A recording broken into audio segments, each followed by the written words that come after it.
ನಮ್ಮನ್ನು ಬಹಳವಾಗಿ ಪ್ರೀತಿ ಮಾಡಿದಂಥ ಪರಲೋಕದಲ್ಲಿರುವ ನಮ್ಮ ತಂದೆಯಾದ ದೇವರೇ, ನಿನ್ನ ಪರಿಶುದ್ಧವುಳ್ಳ ನಾಮಕ್ಕೆ ವಂದನೆಗಳು, ಸ್ತೋತ್ರಗಳಪ್ಪ.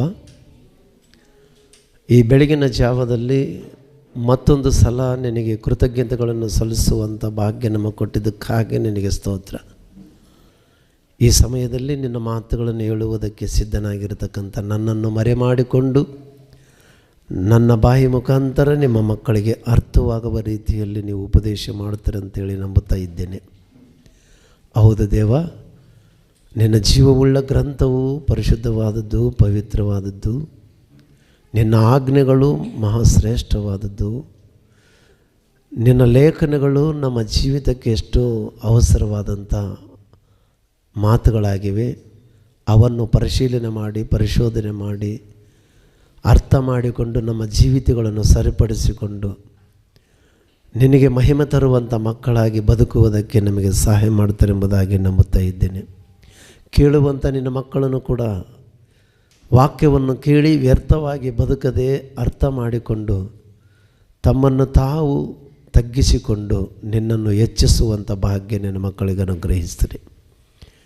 ಈ ಚಿಕ್ಕ ಪ್ರಾರ್ಥನೆ ನಿಮ್ಮ ಮುದುಮಗನೂ ನಮ್ಮ ರಕ್ಷಕನಾದಂಥ ಯೇಸು ಕ್ರಿಸ್ತವರ ಪರಿಶುದ್ಧವಾದ ನಾಮದಲ್ಲಿ ಬೇಡಿ ಹೊಂದಿದ್ದೇವಪ್ಪ ತಂದೆ, ಆಮೇನ್.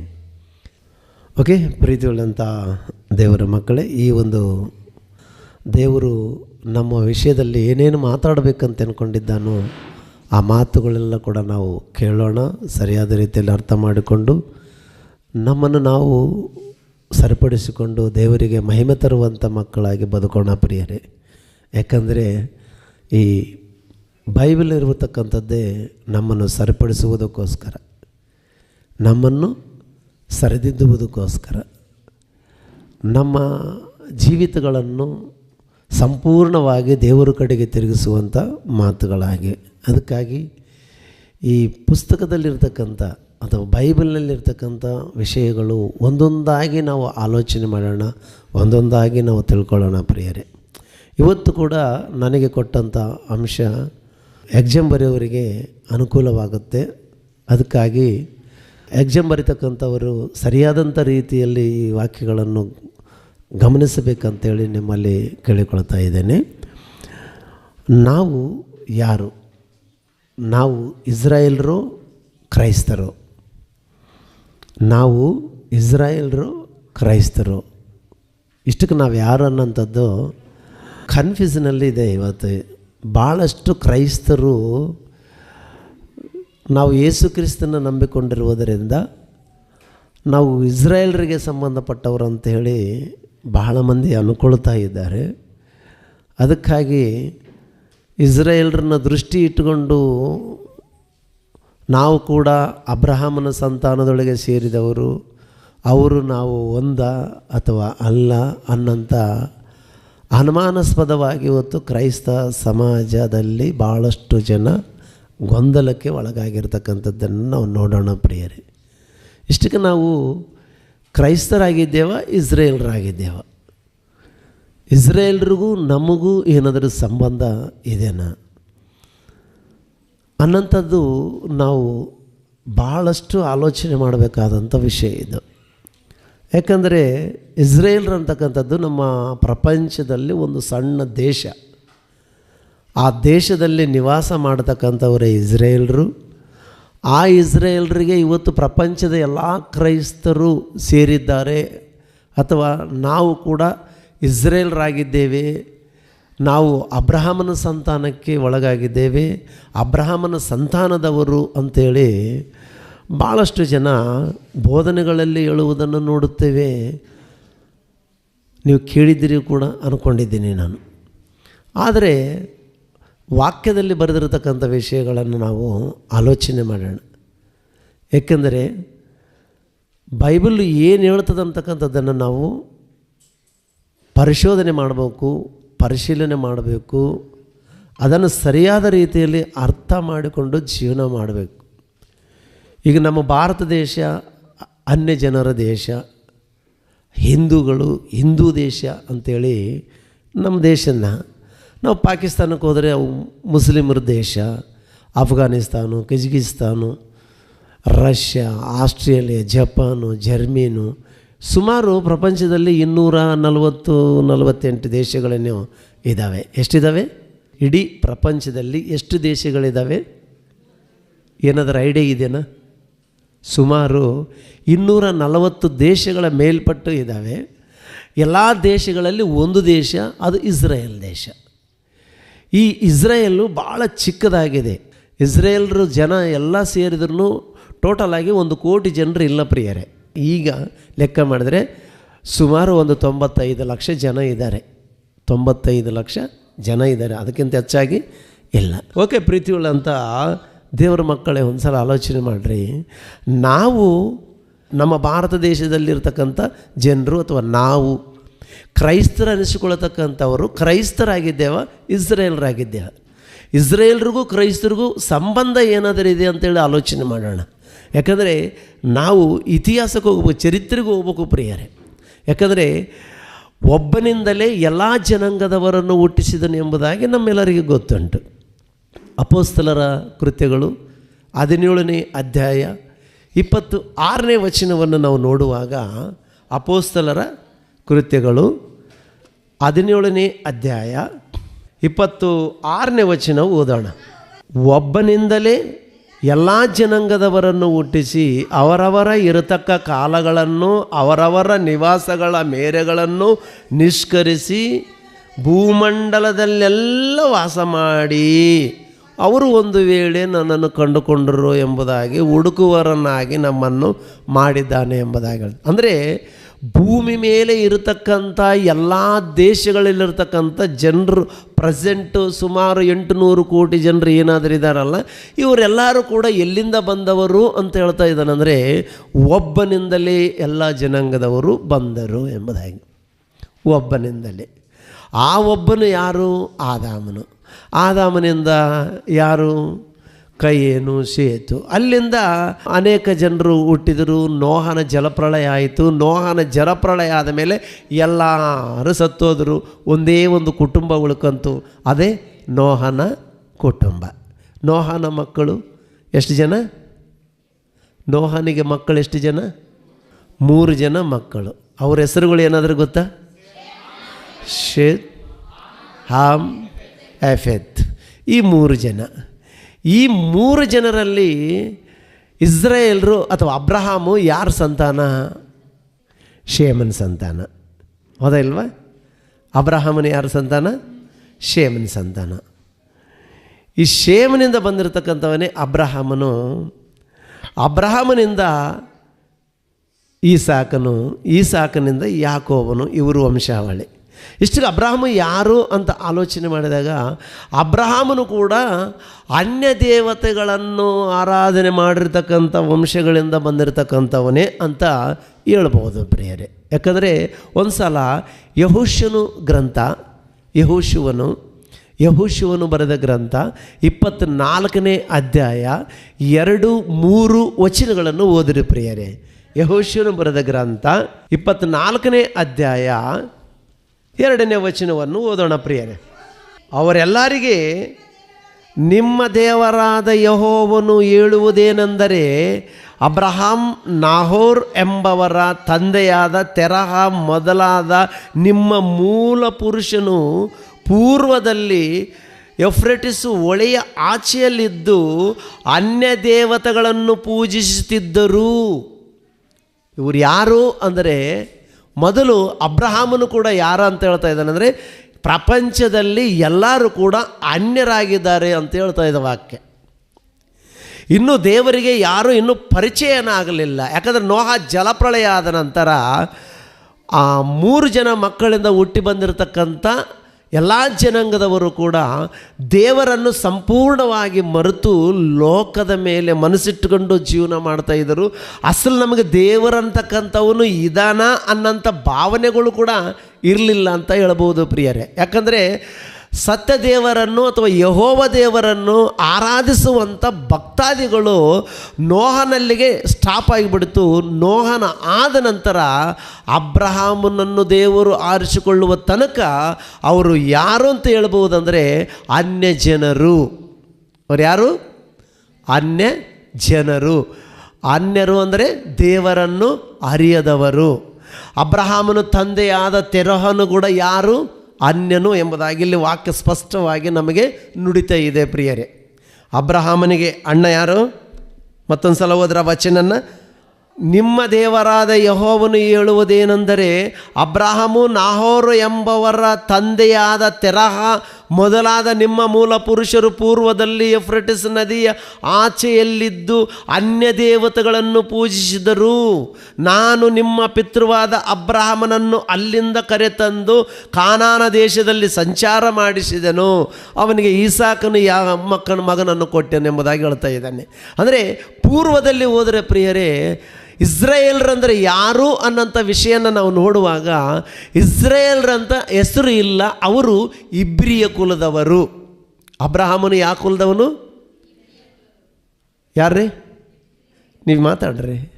ಅಬ್ರಹಾಮನು ಯಾವ ಕುಲದವನು? ಇಬ್ರಿಯನು. ಅವರು ಯಾವ ದೇವರನ್ನು ಆರಾಧನೆ ಮಾಡ್ತಿದ್ದರು? ಅನ್ಯ ದೇವತೆಗಳನ್ನು ಆರಾಧನೆ ಮಾಡುವಂಥ ವ್ಯಕ್ತಿಗಳಾಗಿದ್ದರು. ಅಂದರೆ ಇಲ್ಲಿ ಇಸ್ರಾಯೇಲ್ರನ್ನ ಶಬ್ದ ಇಲ್ಲ ಪ್ರಿಯರೇ. ಅವತ್ತಿಗೂ ಕೂಡ ಇಸ್ರೇಲ್ ಅಂತಕ್ಕಂಥವರು ಇಲ್ಲ, ಹಿಂದೂಗಳಂತಕ್ಕಂಥವರು ಇಲ್ಲ, ಮುಸ್ಲಿಮ್ರಂತಕ್ಕಂಥವರು ಇಲ್ಲ. ಅನಂತರ ಯಾವ ಜಲಪ್ರಳಯ ಆದ ನಂತರ ಸಂತಾನ ಏನಾದರೂ ಬೆಳೀತೋ ಒಬ್ಬೊಬ್ಬರ ಹೆಸರ ಮೇಲೆ ಒಂದೊಂದು ದೇಶ, ಒಂದೊಂದು ಜಾತಿ ಅಥವಾ ಒಂದೊಂದು ವರ್ಗದವರಾಗಿ ಕಾಣುವಂಥದ್ದನ್ನು ನಾವು ನೋಡ್ತಾ ಇದ್ದೇವೆ ಪ್ರಿಯರೇ. ಯಾಕಂದರೆ ಶೇಮು, ಹಾಮ್, ಎಫೆತ್ ಇವರು 3 ಮಕ್ಕಳ ಆ ಗರ್ಭದಿಂದ ಬಂದಿರತಕ್ಕಂಥವರೇ ಪ್ರಪಂಚದಲ್ಲಿರ್ತಕ್ಕಂಥ ಎಲ್ಲ ಜನಾಂಗದವರು. ಆದರೆ ಅಬ್ರಹಾಮನು ಅನ್ಯನಾಗಿದ್ದನು, ಅವನನ್ನು ಕರೆದನು ದೇವರು. ಅವನನ್ನು ಕರೆದು ನಿನಗೆ ಕಾನಾನ ದೇಶವನ್ನು ಕೊಡುತ್ತೇನೆಂಬುದಾಗಿ ವಾಗ್ದಾನ ಹೇಳಿ ಆ ಕಾನಾನ ದೇಶದಲ್ಲಿ ಬೇರೆಯವರು ನಿವಾಸ ಮಾಡಿದಾಗ ಆ ದೇಶ ಅಬ್ರಹಾಮನಿಗೆ ಒಪ್ಪಿಸಿಕೊಟ್ಟನು. ಅನಂತರ ಅಬ್ರಹಾಮನ ಮುಖಾಂತರ ಈಸಾಕನನ್ನು ಪಡೆದನೆಂಬುದಾಗಿ ವಾಕ್ಯ ನಮಗೆ ಹೇಳಿಕೊಡುತ್ತೆ. ಅಬ್ರಹಾಮನಿಗೆ ಏಕಪುತ್ರನು ಒಬ್ಬನು ಕೊಟ್ಟ. ಯಾರು? ಈಸಾಕನು. ಅದಕ್ಕಿಂತ ಮುಂಚಿತವಾಗಿ ಒಂದು ತಪ್ಪು ನಡೆದೋಯಿತು. ಯಾರ್ದು? ಶಾರಮ್ಮ ಸ್ವಲ್ಪ ದುಡುಕಿದ್ಲು, ನನಗೆ ಮಕ್ಕಳಾಗದಂತೂ ಗ್ಯಾರಂಟಿ ಇಲ್ಲ, ಬಟ್ ನೀನೇನು ಮಾಡ್ಬೇಕಂದ್ರೆ ಆಗೋ ನನ್ನ ದಾಸಿ ಇದ್ದಾಳಲ್ಲ ಆಗಲಳತಲ್ಲಿಗೆ ಹೋಗು, ಅವಳ ಹತ್ರ ಒಂದಾಗು, ಅವಳ ಗರ್ಭದಲ್ಲಿ ಬಂದಿರತಕ್ಕಂಥ ಮಕ್ಕಳನ್ನೇ ನನ್ನ ಮಕ್ಕಳಂತ ತಿಳಿದುಕೊಳ್ತೀನಿ ಅಂಥೇಳಿ ಈಗ ಈ ದೇವರನ್ನು ಕೇಳದೆ, ದೇವರ ಅನುಮತಿ ಪಡೆಯದೆ ಇವರಿಬ್ಬರು ಗಂಡ ಹೆಂಡತಿ ದುಡುಕಿ ಇನ್ನೊಬ್ಬರ ಜೀವನದಲ್ಲಿ ಎಂಟ್ರಿ ಆದರೂ ಆಕೆ ಗರ್ಭವತಿ ಆದಲು. ಇಸ್ಮಾಯೇಲು ಹುಟ್ಟಿದ ಅಬ್ರಹಾಮನಿಗೆ. ಈಗ ಅಬ್ರಹಾಮನನ್ನು ಪ್ರತ್ಯೇಕವಾಗಿ ಆರಿಸಿಕೊಂಡಿದ್ದಾನೆ. ಅಬ್ರಹಾಮನಿಗೆ ಕೊಟ್ಟಂಥ ವಾಗ್ದಾನ ಏನು? 12ನೇ ಅಧ್ಯಾಯ ಆದಿಕಾಂಡ. ಅಬ್ರಹಾಮನಿಗೆ ಕೊಟ್ಟಂಥ ವಾಗ್ದಾನ ಏನು? 12 ಪ್ರಾರಂಭ ವಚನವನ್ನು ನೋಡ್ರಿ ಪ್ರಿಯರೇ. 12ನೇ ಅಧ್ಯಾಯ ಪ್ರಾರಂಭ ವಚನವನ್ನು ನೋಡೋಣ. ಯೆಹೋವನು ಅಬ್ರಹಾಮನಿಗೆ, ನೀನು ಸ್ವದೇಶವನ್ನು ಬಂಧು ಬಳಗದವರನ್ನು ಬಿಟ್ಟು ನಾನು ತೋರಿಸುವ ದೇಶಕ್ಕೆ ಹೊರಟು ಹೋಗು. ನಾನು ನಿನ್ನನ್ನು ದೊಡ್ಡ ಜನಾಂಗವಾಗುವಂತೆ ಮಾಡಿ ಆಶೀರ್ವದಿಸಿ ನಿನ್ನ ಹೆಸರನ್ನು ಪ್ರಖ್ಯಾತಿಗೆ ತರುವೆನು. ನೀನು ಆಶೀರ್ವಾದ ನಿಧಿಯಾಗುವಿ. ನಿನ್ನನ್ನು ಅರಸುವವರನ್ನು ಅರಸುವೆನು, ನಿನ್ನನ್ನು ಶಪಿಸುವವರನ್ನು ನಾನು ಶಪಿಸುವೆನು. ನಿನ್ನ ಮೂಲಕ ಭೂಲೋಕದ ಎಲ್ಲ ಕುಲದವರಿಗೂ ಆಶೀರ್ವಾದ ಉಂಟಾಗುವುದು ಅಂದನು ಪ್ರಿಯರೇ. ಅಂದರೆ ಅಬ್ರಹಾಮನ ಒಂದು ಪ್ರತ್ಯೇಕವಾದ ಜನಾಂಗವಾಗಬೇಕು. ನಾನು ಈ ಲೋಕವನ್ನು ಸೃಷ್ಟಿ ಮಾಡಿದ್ದೇನೆ, ಈ ಜನರೆಲ್ಲರನ್ನ ನಾನೇ ಸೃಷ್ಟಿ ಮಾಡಿದ್ದೇನೆ ಅಂತೇಳಿ ತಿಳಿಬೇಕು ಅಂತಂದರೆ ನನಗೆ ಒಂದು ಮನುಷ್ಯ ಬೇಕು. ಆ ಮನುಷ್ಯನ ಮುಖಾಂತರ ನಾನು ಈ ಲೋಕಕ್ಕೆ ಪರಿಚಯ ಆಗಬೇಕು ಅಂತೇಳಿ ದೇವರು ಅಂದುಕೊಂಡು ಅಬ್ರಹಾಮನನ್ನು ಆರಿಸಿಕೊಂಡು ಅವನನ್ನು ಆಶೀರ್ವದಿಸಿದನು ಎಂಬುದಾಗಿ ನಾವು ನೋಡ್ತಾ ಇದ್ದೇವೆ. ಈಗೋ ನಿನ್ನ ಮುಖಾಂತರ ಎಲ್ಲ ಲೋಕದ ಕುಲದವರಿಗೆ ನಾನೇನೆಂಬುದು ಗೊತ್ತಾಗಬೇಕು. ನಿನ್ನನ್ನು ಆಶೀರ್ವದಿಸಿದವರನ್ನು ನಾನು ಆಶೀರ್ವದಿಸ್ತೇನೆ, ನಿನ್ನನ್ನು ಶಪಿಸಿದವರನ್ನು ನಾನು ಶಪಿಸ್ತೇನೆ, ನೀನು ಆಶೀರ್ವಾದ ನಿಧಿಯಾಗುವಿ ಅಂತೇಳಿದ. ಅವನನ್ನು ಆರಿಸಿಕೊಂಡ. ಅವನಿಗೆ ಒಂದು ಮಗನ ಕೊಟ್ಟ, ಈಸಾಕನು ಕೊಟ್ಟ. ಈಸಾಕನಿಂದ 2 ಮಕ್ಕಳು ಹುಟ್ಟಿದರು. ಯಾರು? ಯಾಸಾವು, ಯಾಕೋಬನು. ಯಾಸಾವು ಮತ್ತು ಯಾಕೋಬನು ಇವರಿಬ್ಬರನ್ನು ಹುಟ್ಟಿಸಿದನು. ಇವರಿಬ್ಬರನ್ನು ಹುಟ್ಟಿಸಿದಾಗ ಇವರಿಬ್ಬರಲ್ಲಿ ಯಾರನ್ನು ಆರಿಸಿಕೊಳ್ಳಬೇಕು ಮತ್ತು ಪ್ರತ್ಯೇಕ ಪಡಿಸ್ತಾ ಇದ್ದಾನೆ. ಅಬ್ರಹಾಮನನ್ನು ದೇವರು ಇಸ್ರಾಯೇಲ್ ಅಂತ ಕರೀಲಿಲ್ಲ. ಅವನಿಗೆ ಅಬ್ರಾಮ್ ಅಂತ ಹೆಸರಿದ್ದರೆ ಅಬ್ರಹಾಮ್ ಅಂತ ಹೆಸರು ಚೇಂಜ್ ಮಾಡಿ ನೀನು ಅಬ್ರಹಾಮ್ ಅಂತ ಹೇಳಿದ. ಯಾಕಂದರೆ ಅವನಿಂದ ಬರ್ತಕ್ಕಂಥ ಸಂತಾನ ಭಾಗ ಆಗುವಂಥದ್ದನ್ನು ನಾವು ನೋಡುತ್ತೇವೆ ಪ್ರಿಯರೇ. ಒಂದು ಇಸ್ಮಾಯಿಲು ಒಂದು ಕಡೆಗೆ ಭಾಗ ಆಯಿತು, ಅವನು ಜನನು ಸಮುದ್ರದ ಮರುಳಿನಷ್ಟು ಬೆಳೆಸ್ತಾನಂತೇಳಿ ದೇವರು ವಾಗ್ದಾನ ಮಾಡಿದ. ಅವನು ಸೈಡ್ಗಿಟ್ಟ, ನೀನು ಸೈಡ್ ಆಗಿಬಿಡು ಅಂತೇಳಿ ಈಸಾಕನ ಕೊಟ್ಟ. ಈಸಾಕನಿಂದ ಯಾಶಾವು ಮತ್ತು ಯಾಕೋಬ ಇವರಿಬ್ಬರು ಅಣ್ಣ ತಮ್ಮಂದಿರು ಬಂದರು. ಇವರಿಂದ ಬಂದಿರತಕ್ಕಂಥ ಏಷಾವನನ್ನು ಕೂಡ ಸೈಡ್ಗಿಟ್ಟ ದೇವರು. ಯಾಶಾವನನ್ನು ಕೂಡ ಸೈಡಿಗೆ ತಳ್ಳಿದ. ನೀನು ಇದರಾಗ ಎಂಟ್ರಿ ಆಗಬೇಡ, ನೀನು ಸೈಡ್ ಆಗು. ಅವನ ವಂಶಾವಳಿ ಬೆಳೆದಿರುವುದನ್ನು ನಾವು ಇದೇ 36ನೇ ಅಧ್ಯಾಯ 1ನೇ ವಚನದಲ್ಲಿ ನಾವು ನೋಡ್ತೇವೆ ಪ್ರಿಯರೇ. ಇದೇ 36ನೇ ಅಧ್ಯಾಯ 1ನೇ ವಚನದಲ್ಲಿ ನಾವು ನೋಡೋಣ ಪ್ರಿಯರೇ. ಏದೋಮನೆಂಬ ಏಷಾವನ ವಂಶಸ್ಥರು. ಎದೋಮ್ಯರು ಯಾರಂದರೆ ಏಷಾವನ ವಂಶಸ್ಥರು. ಅವನದೊಂದು ಗೋತ್ರ ಅಥವಾ ಅವನದೊಂದು ವಂಶಾವಳಿ ಬೆಳೀತು, ಅವನದೊಂದು ದೊಡ್ಡ ಜನಾಂಗ ಬೆಳೀತು.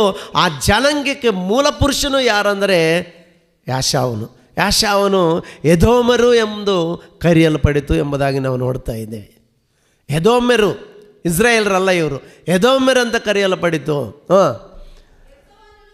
ಏಸಾವನು ಕಾನಾನ್ಯರ ಸ್ತ್ರೀಯರನ್ನು ಮದುವೆ ಮಾಡಿಕೊಂಡಿದ್ದನ್ನು. ಅವರು ಯಾರ್ಯಾರಂದರೆ ಹಿತ್ತಿಯನಾದ ಎಲೋನನ ಮಗಳಾದ ಅದ, ಇವಿಯನಾದ ಸಿಬಿಯೋನನ ಮಗಳಾದ ಆನ, ಅಳ ಮಗನಾಗಿದ್ದ ಓಲಿಬಾಮ್ ಮತ್ತು ಇಸ್ಮಾಹೇಲನ ಮಗಳು ನೆಬೋಯತನ ತಂಗಿ ಆಗಿದ್ದ ಬಾಸೆಮತ್. ಇವರನ್ನು ಮದುವೆ ಮಾಡಿಕೊಂಡು ಅವನೊಂದು ಜನಾಂಗಕ್ಕೆ ಮೂಲ ಪಿತೃನಾದ. ಈಗ ಯಾಕೋಬನನ್ನು ಪ್ರತ್ಯೇಕಪಡಿಸಿಕೊಂಡನ ಪ್ರಿಯರೇ. ಯಾಕೋಬನನ್ನು ಪ್ರತ್ಯೇಕಪಡಿಸಿಕೊಂಡು ಅವನು ಒಂದು ದಿನ ಈ ಯಾಶಾವನು ಮತ್ತು ಯಾಕೋಬನು, ನಮಗೆ ಗೊತ್ತು ಎಲ್ಲ ಸ್ಟೋರಿ, ನಾನು ಹೇಳೋದು ಬೇಕಾಗಿಲ್ಲ ಅಂತ ನಾನು ಶಾರ್ಟ್ಕಟ್ಟಾಗಿ ಹೋಗ್ತಾ ಇದ್ದೀನಿ. ಯಾಕಂದರೆ ಇವರಿಬ್ಬರು ಒಂದೇ ಹೊಟ್ಟೆದಲ್ಲಿ ಹುಟ್ಟಿದವರು. ಯಾಕೋಬನು ಅಣ್ಣನಿಗೆ ಮೋಸ ಮಾಡಿ ಸೋದರ ಮಾವನ ಮನೆಗೆ ಓಡಿ ಹೋದ. ಅಲ್ಲಿ 4 ಮಂದಿನ ಮದುವೆ ಮಾಡಿಕೊಂಡ. ಅವನಿಗೆ 12 ಮಂದಿ ಮಕ್ಕಳು ಹುಟ್ಟಿದರು. ಹೌದಾ ಇಲ್ವಾ? ಇದೆಲ್ಲ ಸ್ಟೋರಿ ಗೊತ್ತಲ್ವ ನಿಮಗೆ? ಇದು ಗೊತ್ತು. 12 ಮಂದಿ ಮಕ್ಕಳು ಹುಟ್ಟಿದರು. ಅಲ್ಲಿಂದ ಅವನು ಕುರಿ ದನಗಳನ್ನು ಅನೇಕ ಭಾಗ ಮಾಡಿಕೊಂಡು ಅವನ ಆಸ್ತಿ ಅವನು ತಗೊಂಡು ಪುನಃ ತಿರುಗಿ ಬರುವಾಗ, ಮತ್ತು ಏಷಾವನು ನನಗೆ ನಮ್ಮ ತಮ್ಮ ಮೋಸ ಮಾಡಿದನವನು ಕೊಲ್ಲಬೇಕಂತ ಆಲೋಚನೆ ಮಾಡುವಾಗ ಏಷಾವನು ಎದುರು ಬಂದಾಗ ಒಂದು ದಿನ ರಾತ್ರಿಯಲ್ಲಿ ದೇವರಿಗೆ ವಿಜ್ಞಾಪನೆ ಮಾಡಿಕೊಳ್ತಾನ, ನಮ್ಮ ಅಣ್ಣನನ್ನು ಕೊಲ್ಲುವುದಕ್ಕಾಗಿ ಬರ್ತಾನ, ನನ್ನ ಹೆಂಗಾದರೂ ಮಾಡಿ ರಕ್ಷಿಸಪ್ಪ ದೇವರಂತೇಳಿ ದೇವರನ್ನು ಕ್ಷಮಾಪಣೆ ಕೇಳಿಕೊಂಡು ನಿಜವಾಗಲಂದರೆ ದೇವರಲ್ಲಿ ಮೊರೆ ಇಡುವಂಥದ್ದನ್ನು ನಾವು ನೋಡ್ತಾ ಇದ್ದೀವಿ. ಇದೇ ಆದಿಕಾಂಡ 32ನೇ ಅಧ್ಯಾಯವನ್ನು ನಾವು ನೋಡುವಾಗ ಪ್ರಿಯರೇ 28ನೇ ವಚನದಲ್ಲಿ ನಾವು ನೋಡ್ತಾ ಇದ್ದೀವಿ. ಅವನನ್ನು ದೇವರು ಆಶೀರ್ವದಿಸಿ ಅವನಿಗೊಂದು ಉತ್ತಮವಾದಂಥ ಹೆಸರನ್ನಿಡುವುದನ್ನು ನಾವು ನೋಡ್ತಾ ಇದ್ದೀವಿ. 28ನೇ ವಚನ, ಇನ್ನು ಮೇಲೆ ನೀನು ಯಾಕೋಬನೆನಿಸಿಕೊಳ್ಳುವುದಿಲ್ಲ, ದೇವರ ಸಂಗಡಲು ಮನುಷ್ಯರ ಸಂಗಡಲು ಹೋರಾಡಿ ಗೆದ್ದವನಾದದ್ದರಿಂದ ನಿನಗೆ ಇಸ್ರಾಯೇಲ್ ಎಂದು ಹೆಸರುಂಟಾಗುವುದು. ಇಸ್ರಾಯೇಲ್ ಎಂದು ಹೆಸರಿಡುತ್ತೇನೆ ನಿನಗೆ. ಇವನ ಹೆಸರು ಯಾಕೋಬ ಅಂದರೆ ಏನರ್ಥ ಏನ್ರಿ? ಯಾಕೋಬ ಅಂದರೆ ಮೋಸಗಾರನು. ನೀನಿನ್ನ ಮೇಲೆ ಮೋಸ ಮಾಡುವಂಥ ವ್ಯಕ್ತಿ ಅಲ್ಲ. ಆವಾಗ ನಿನ್ನ ತಂದೆಯನ್ನು ಮೋಸ ಮಾಡಿದೆ, ನಿಮ್ಮ ಸೋದರನ ಮಾವನ್ನು ಮೋಸ ಮಾಡಿದೆ, ಅದಕ್ಕೆ ನಿನ್ನ ಜೀವನ ಹಿಂಗೆ ಹಾಳಾಗ್ತಾ ಇದೆ. ಇನ್ನು ಮೇಲೆ ನಿನ್ನ ಹೆಸರು ಅದು ಇಲ್ಲ, ನಾನು ನಿನ್ನ ಹೆಸರನ್ನು, ನಿನ್ನ ಜೀವಿತವನ್ನು ಬದಲಾಯಿಸ್ತೇನಂತೇಳಿ ಅವನಿಗೆ ಇಟ್ಟಂಥ ಹೆಸರೇ ಇಸ್ರಾಯೇಲ್. ಇಸ್ರಾಯೇಲ್ ಎಂಬ ಹೆಸರು ಅವನು ಪಡ್ಕೊಂಡನು. ಆ ಹೆಸರು ಪಡ್ಕೊಂಡ ನಂತರ ಅವನಿಂದ ಬಂದಿರತಕ್ಕಂಥ ಗೋತ್ರಗಳಿಗೆ ಅಥವಾ ಅವನಿಂದ ಬಂದಿರತಕ್ಕಂಥ 12 ಮಂದಿ ಮಕ್ಕಳನ್ನು ಏನಂತ ಕರೆಯಲ್ಪಡಿತು ಅಂತಂದರೆ ಇಸ್ರಾಯೇಲರು. ಇಸ್ರಾಯೇಲರಂಥ ಹೆಸರು ಎಲ್ಲಿ ಹುಟ್ಟಿತು? ಅದೊಂದು ದೇಶದ ಹೆಸರ, ವ್ಯಕ್ತಿ ಹೆಸರ, ಮನುಷ್ಯನ ಹೆಸರ ಅಥವಾ ದೇಶದ ಹೆಸರ? ಹೇಳಬೇಕು. ಮನುಷ್ಯನ ದೇಶದ ಹೆಸರಲ್ಲ, ಅದು ಬಂದಿದ್ದು ಆ್ಯಕ್ಚುಲಿ ಯಾರಿಗೆ ಬಂತದು? ಇಸ್ರಾಯೇಲ್ ಅಂತೇಳಿ ಯಾಕೋಬನಿಗೆ ಕೊಡಲ್ಪಟ್ಟಂಥ ಹೆಸರು. ಯಾಕೋಬು ಇನ್ನು ಮೇಲಿಲ್ಲ, ಯಾಕೋಬು ಸತ್ತ.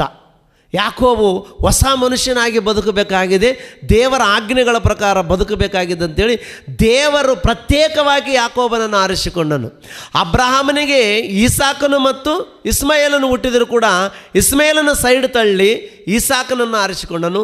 ಈಸಾಕನ ಗರ್ಭದಲ್ಲಿ 2 ಮಕ್ಕಳು ಹುಟ್ಟಿದರು, ಯಾಸಾವನನ್ನು ಮತ್ತು ಯಾಕೋಬನು. ಯಾಸಾವನು ಸೈಡ್ ತಳ್ಳಿ ಯಾರನ್ನ ಆರಿಸಿಕೊಂಡ? ಯಾಕೋಬನ ಆರಿಸಿಕೊಂಡನು. ಯಾಕೋಬನಿಗೆ ಇಟ್ಟಂಥ ಹೆಸರೇ ಇಸ್ರಾಯೇಲ್. ಈ ಇಸ್ರಾಯೇಲನಂಥ ಹೆಸರು ಒಬ್ಬ ವ್ಯಕ್ತಿಗೆ ಬಂತು. ಅವನ ಗರ್ಭದಿಂದ ಹುಟ್ಟಿರ್ತಕ್ಕಂಥ ಎಲ್ಲ ಮಕ್ಕಳನ್ನು ಇಸ್ರಾಯೇಲ್ರಂದು ಕರೆಯಲ್ಪಡಿತು. ಅದು ಇವತ್ತು ನಮ್ಮ ಪ್ರಪಂಚ ದೇಶಗಳಲ್ಲಿ ಒಂದು ದೇಶವಾಗಿ ನಮ್ಮ ಕಣ್ಣಿಗೆ ಕಾಣುತ್ತಾ ಇದೆ. ಒಬ್ಬ ವ್ಯಕ್ತಿ ಹೆಸರು ದೇಶಕ್ಕೆ ಕೊಡಲ್ಪಡಿತು. ಆ ಭೂಭಾಗಕ್ಕೆ ಇಸ್ರಾಯೇಲ್ ದೇಶ ಅನ್ನಂಥ ಒಂದು ಹೆಸರು. ಆ್ಯಕ್ಚುಲಿ ಅದು ಕಾನಾನ್ ದೇಶ ಅಂತ ಹೆಸರು ಪಡ್ಕೊಂಡಿತ್ತು ಆ ಭೂಮಿ.